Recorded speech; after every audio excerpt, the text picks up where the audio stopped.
You're listening to Win-Win, an entrepreneurial community with your host, Ben Wolf.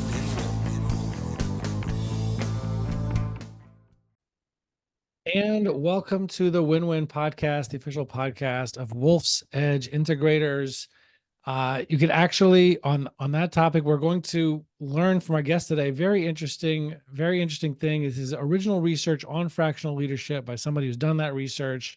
I'm going to get into introducing in a minute, but before I do, just want to remind everybody that also, if you want to learn more about fractional executive leadership, we do have a free chapter of my book, Fractional Leadership, Landing Executive Talent You Thought Was Out of Reach, that you can get on our website. That's wolfsedgeintegrators.com/resources. That's Wolf's with an S, wolfsedgeintegrators.com/resources to get several resources, one of which is a free chapter of my book, Fractional Leadership, Landing Executive Talent You Thought Was Out of Reach. So you could definitely learn more there on this topic today. But with that, I want to get into introducing our very interesting guest today, who recently conducted research and authored his MBA thesis on the topic of interim and fractional leadership. Did a lot of detailed work, a lot of interviews. I was one of the people interviewed. So it was, you could see from his work that he did a lot of work on this, a lot of research. I'm going to be sharing this thesis in the comments on this episode, in the social media, so you can get a copy of that and read it. He got that MBA at the Henley Business School at the University of Reading in England. He is the head of strategy at Omnicom, if I'm pronouncing that right, in Johannesburg, South Africa. And with that, I introduce you to Sifiso Pule. Welcome, Sifiso. Hello, Ben. Lovely to be here. It's good to see you again. Well, it is very good to see you again and to be having this conversation. I guess first of all, if you can give us all some background, right? How did you where did you come from? Sure. How did you get interested in this topic? Give us a quick 2-minute background that to kind of walk us through how you got to be where you are today and interested in this topic. Thanks so much, Ben. So my name is Sifiso Pule, and I am based out in Johannesburg. From my teen years, I was always curious about solving key problems and challenges, which can be sustainably commercialized. I was never one to desire for a specific kind of career. I was always curious, and I saw entrepreneurship as one of the best avenues to really just address all of those varied challenges that consumers face and businesses face. And in pursuit of that, I started out in publishing, trying to do some publishing work within a partnership. And that translated into us pursuing another concept with regards to driving advertising revenue, fixing challenges with lending information to people who needed it. And that led me to get a job offer. So, speaking to the fact that I'm always curious, always driving, challenging the status quo and trying to commercialize it, I dropped out of varsity and began the entrepreneurship journey. And within the entrepreneurship journey, and what's varsity? What does varsity mean? University. University. Sorry. Okay. Yeah. And what happened was I then got offered a job, within one of the people that we were working with at the time, and that began my formalized experience within commerce. And fast forward to about 20 years later, which is where we find ourselves today. I've had just under 20 years deep marketing services experience. And why I stayed that long, you may ask, within a specific career, is that marketing services offers the vast amount of opportunities to solve consumer problems across the different brands that we serve within agency. So that's why I found myself at today. And as you correctly said, I'm the head of strategy for OMD, which is a part of Omnicom Media Group in Africa. And so what led to the master's degree? Or the MBA? What led to that part of that step in the process? That's a great segue to just a throwback, I should say, to the fact that I did drop out. So my formalized education was put on pause.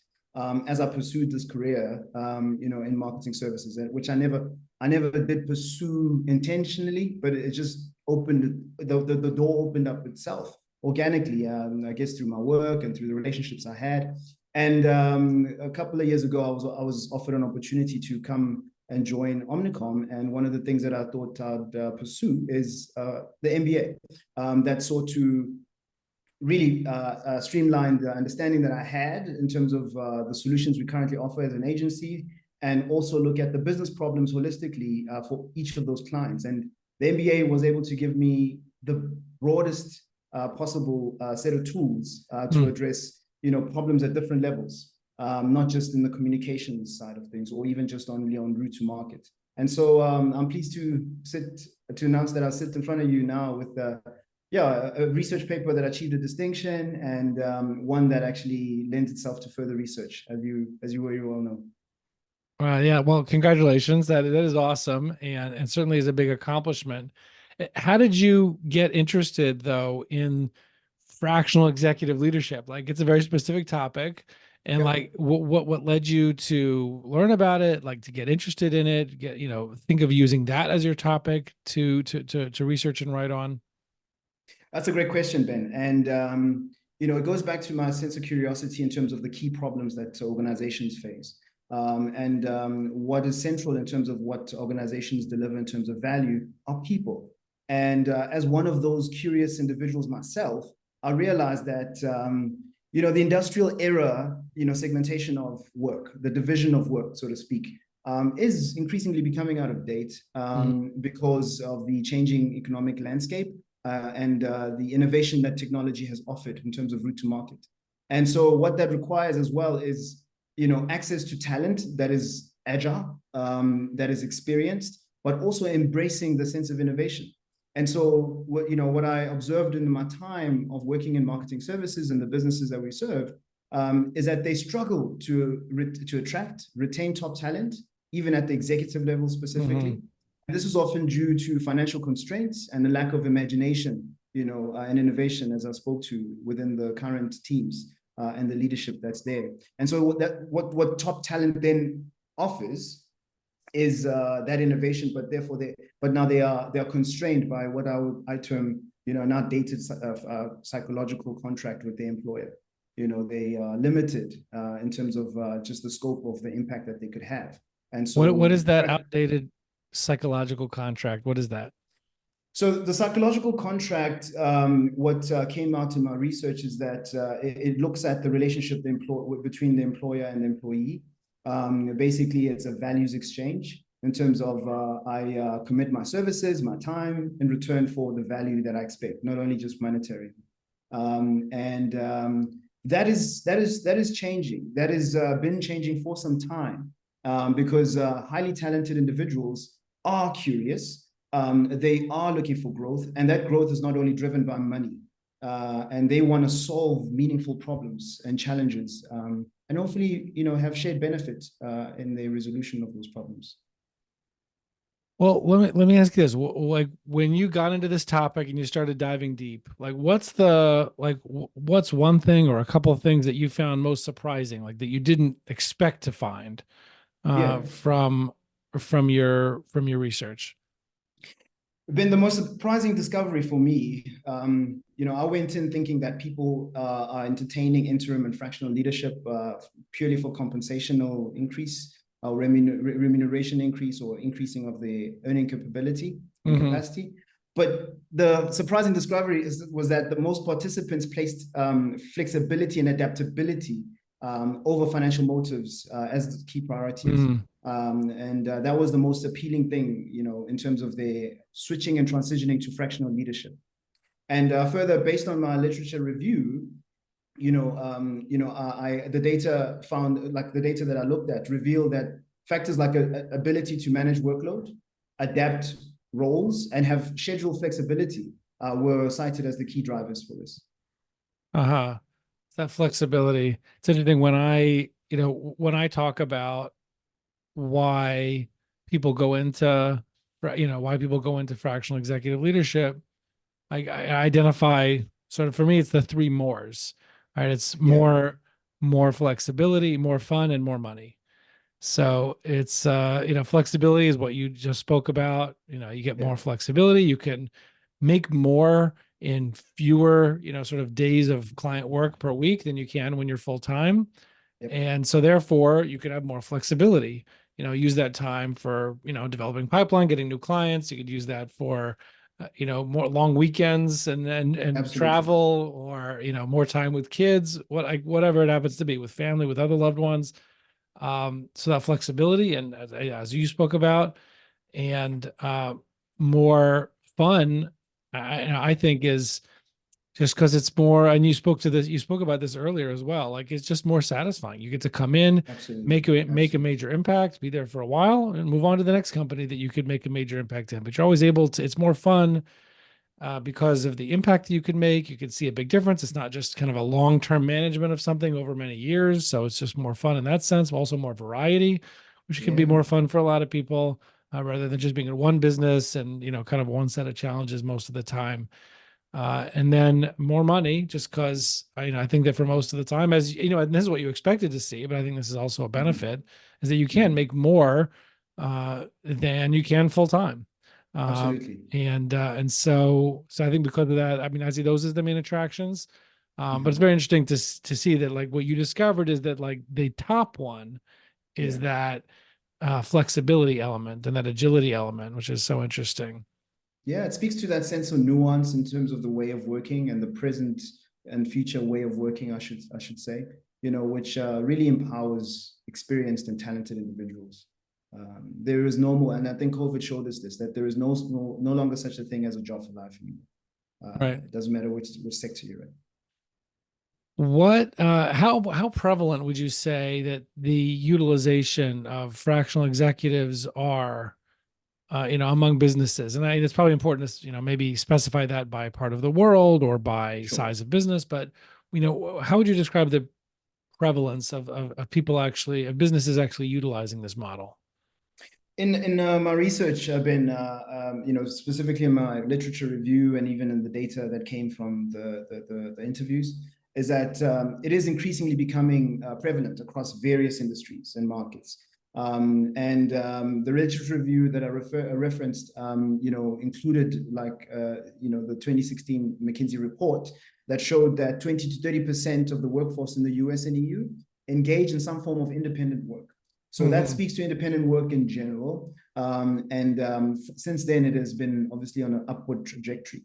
But also, the demand for experienced interim executives, the surveys that I looked at, specifically from the global organization called Senior Management Worldwide, they highlights that interim executives are in high demand because of that shortage of key skills, with some 75% reporting consistent or growing requests, and that from a time period of 2011, to even present day.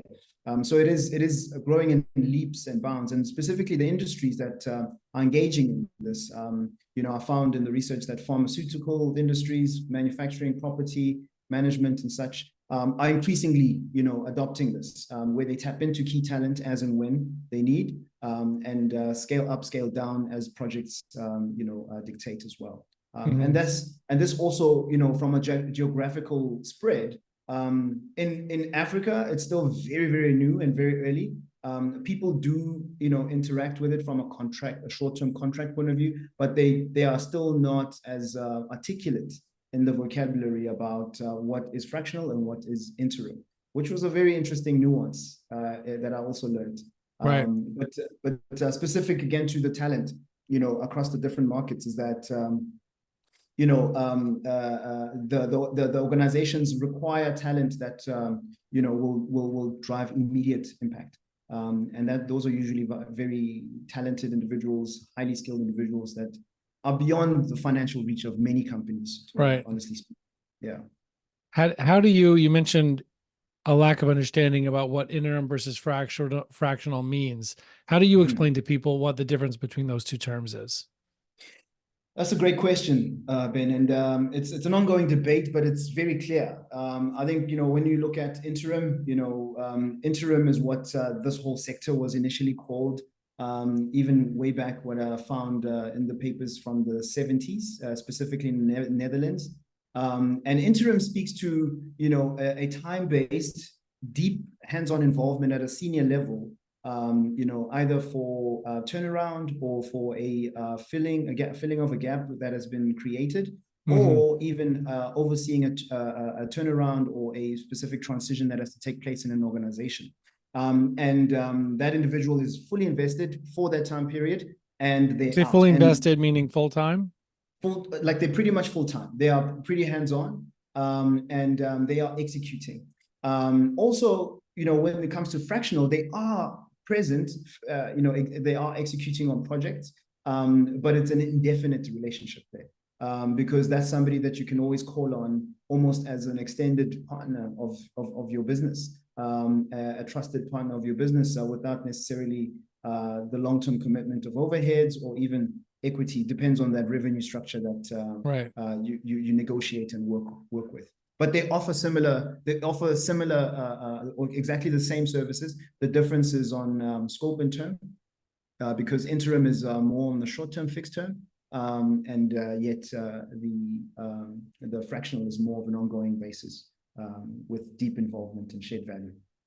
Now, when you say ongoing basis or indefinite term, which you said a minute ago, I mean, is what you're seeing that fractional executives, when you say indefinite, does that mean like indefinite longish term, like could be for years, or do you mean, or do you mean something, or do you just mean that it's not a defined term, but it's not necessarily long term? Like, can you speak to that? Yeah. So what I do mean by that is that you're not bound by time in terms of the extent of that relationship. That's a resource that you can turn on and turn off, but that's a trusted resource, almost an advisor, and who also goes and executes on some of those projects as you need them to. So it is not limited by term, but I think it speaks to more of the closeness and accessibility of that resource. Mm-hmm. How long have you found is like the normal length of these relationships for fractional executives? Yeah, so with engaging with the team at senior management worldwide, those terms do vary.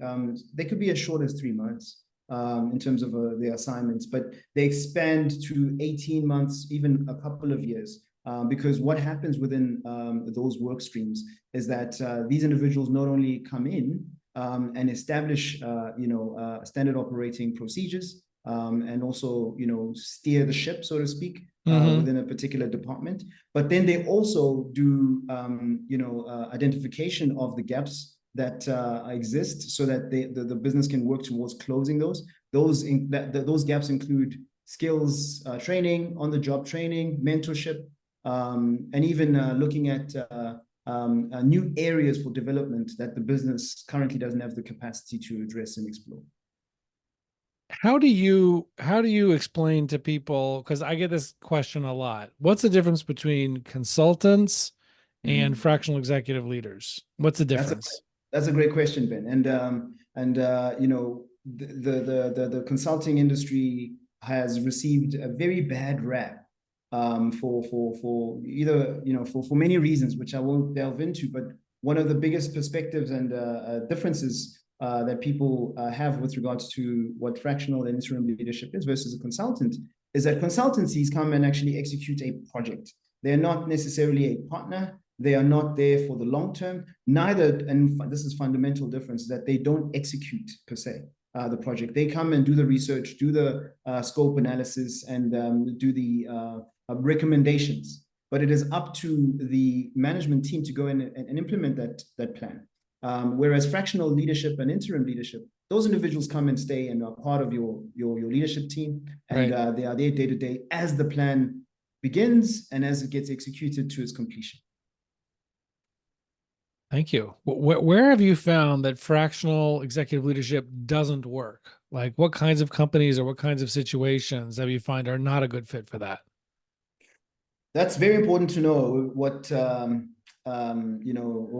some of the detractors for pursuing a fractional or interim leadership model in terms of operation? And so what I found, in the research is that things like a lack of clarity on roles and expectations. That's one of the biggest hurdles or barriers, I should say, for fractional and interim leadership not working, because it is important that these individuals are given clear boundaries and scope within those boundaries, and empowered to make decisions in order for their effectiveness to be maximized. The other is also the integration with the current team. As any professional will tell you who's worked at a senior management level, there are teams. There are incumbent teams that are there. There is a set culture that is there.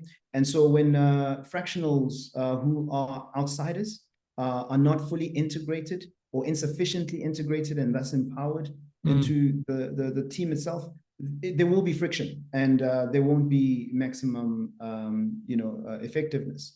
The other is from a time scale point of view, where if you come in and engage a highly senior and experienced individual for an extremely short term, like say a month or something like that, that's not a sufficient time to not only fully diagnose and do a feasibility study on a project, let alone execute towards it. A short-term focus will hinder the potential for effectiveness and long-term impact and sustainability of that change. I'd say, just the last 2 points around that, some of the areas where fractional hasn't worked, it's basically, where teams are all predominantly outsiders. They are consultants, they are short-term contractors. There is no sense of long-term skin in the game, if that makes any sense. Where there is an over-reliance of outside expertise. There has to be a fair balance. I think the majority of the board, or the exco, I should say, should be in-house and long-term and fully invested, with some 40% maximum being external expertise. I don't think I've ever heard anybody point that out specifically before. That's very interesting.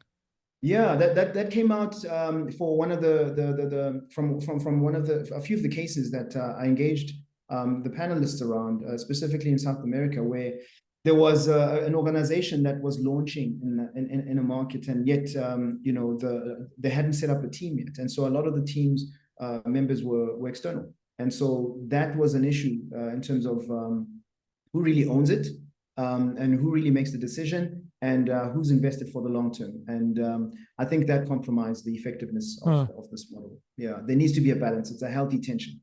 Very, very interesting. So mostly people who are invested in long term, no more than 40% ideally from fractional or interim.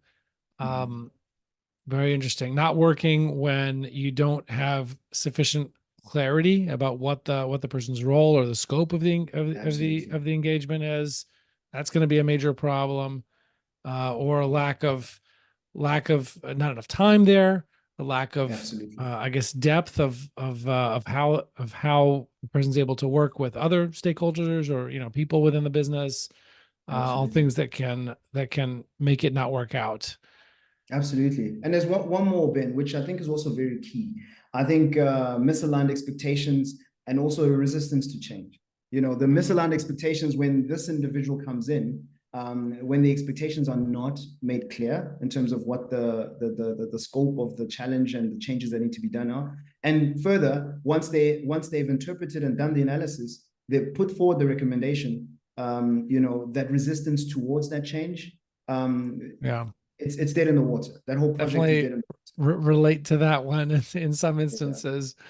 Let me ask you this. So what's next for Sifiso Pule, right? What's next for you? You've got the MBA. I mean, you're still at the, head of strategy at Omnicom. Yep. What's next for you? What's the future plans? I'm still curious, Ben. So it's by no means the end. I think, as any graduate of an MBA or other similar type of dissertations or certifications would tell you, is that this is just the beginning. And for me, first and foremost, having done the research, I would really like to get the results and the findings out there as possible. And, having this conversation with you is one of the ways, and specifically within the continent of Africa. there are projections around where Africa is growing towards that by 2050, will be one of the key markets for consumer goods and services in the world. And so that will require talent within those industries that will grow within the continent, and to drive that change and integration on the continent. And there has to be a bridge of skills and new talent that comes into those industries. And I feel fractional and interim is the best model suited for that, because there is an overconcentration of talent in one center, for example, on the continent, versus, the sparsely populated scattered talent that sits only in major cities. And I think fractional offers access to that across geographies and in the countries on the continent. And so for me, I want to contribute towards that, creating those networks and marketplaces, if you will. But also, I want to continue further studying.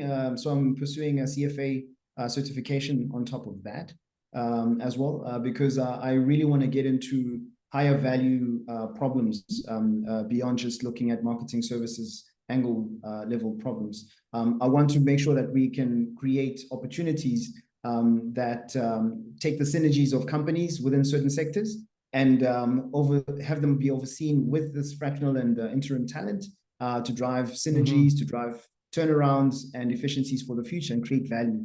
There's so much untapped value there because of what people don't know. I think working with global fractional integrators and interim integrators such as yourselves and senior management worldwide, and a few others in other markets, tapping into those networks will help, give those opportunities to people who want to offer their services on a fractional and interim basis. So that's the medium term, I could say, as far as I can see. Oh, that's awesome. Well, look, with your, motivation, obvious experience, and the curiosity, the ever learning, the desire to contribute, especially in the continent of Africa, and I'm sure elsewhere as well. I'm sure you will make that big impact. So anyway, I appreciate you making the time for the conversation. I learned a lot from it. I think others will as well. We're definitely going to share this, and I appreciate you making the time. Ben, thank you so much for the opportunity. It's really been fun being here, and looking forward to, just furthering the gospel of interim and fractional leadership. Many people need to know about this as an option for them too. Awesome. Yeah, no, me too. It's never called it that before. The gospel of interim and fractional leadership. I appreciate it. So thank you very much for making the time, and everybody else, we'll see you on the other side. Thank you. You're listening to Win-Win, an entrepreneurial community with your host, Ben Wolf.